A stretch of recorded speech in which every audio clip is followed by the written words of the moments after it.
If you've taken a minute to turn on a television, flip to any given news channel, or read any news article since June of 2015, there's been one subject generating a constant buzz on the political front. Donald Trump, the multi-billionaire investor, businessman, and TV personality, has chosen to run for president.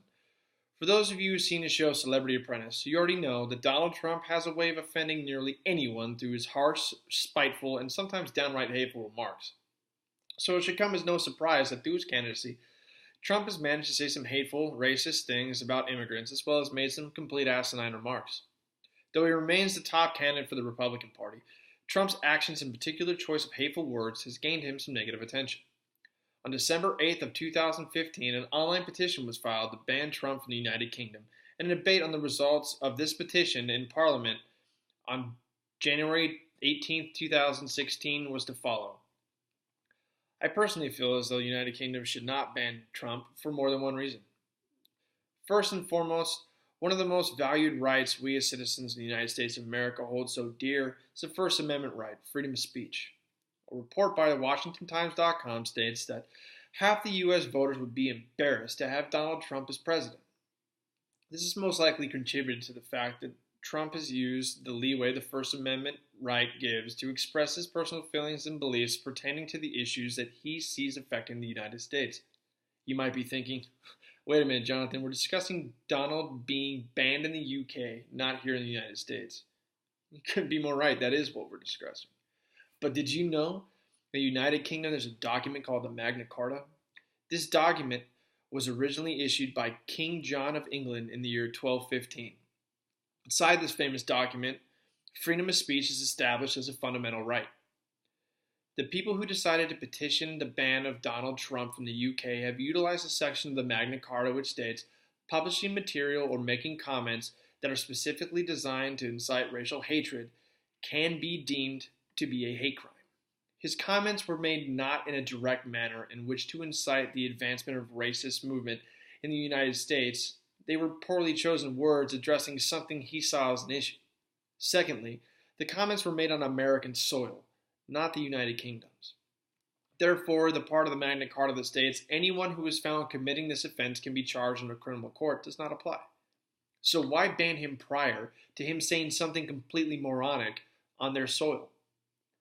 Seeing I brought a problem to the table, it's only fair to assume that I have a proposed solution for you. I feel the solution is simple. Allow Trump to fall on his own sword. By allowing Trump in the UK, he would then fall under the Magna Carta while on their soil. Prematurely banning him isn't going to do the UK any favors. There are plenty of international personalities that are banned from countries and could honestly care less. Allowing Trump to make the mistake while in the UK would allow them to prosecute him under their Magna Carta. I feel that the leaders of Parliament should provide a set of guidelines or rules for Trump to abide by, which would lay the foundation of what the UK will and will not tolerate. If Trump strays from the laws of the land after he had been given a brief on how he's expected to conduct himself there, then that's all she wrote. The UK can make an example out of it. You might be saying, what if he didn't get in trouble in the UK? What good would his visit be then? It's a good question. Say he doesn't make a mistake in uttering racist comments or inciting racism while abroad. There's some huge upsides to allowing Donald Trump to enter the UK. Merely him being in the UK would cause a stir in local media, which would cause the people residing in the UK to watch more TV, boosting ratings of the stations. They would follow where he went to eat, drink, relax, partake in theater, or whatever he might indulge himself in. This could benefit local business by bringing in new clientele merely because Donald Trump had been there. Though Donald might be an egocentric asshole, there's no denying that there's a monetary value to having him around.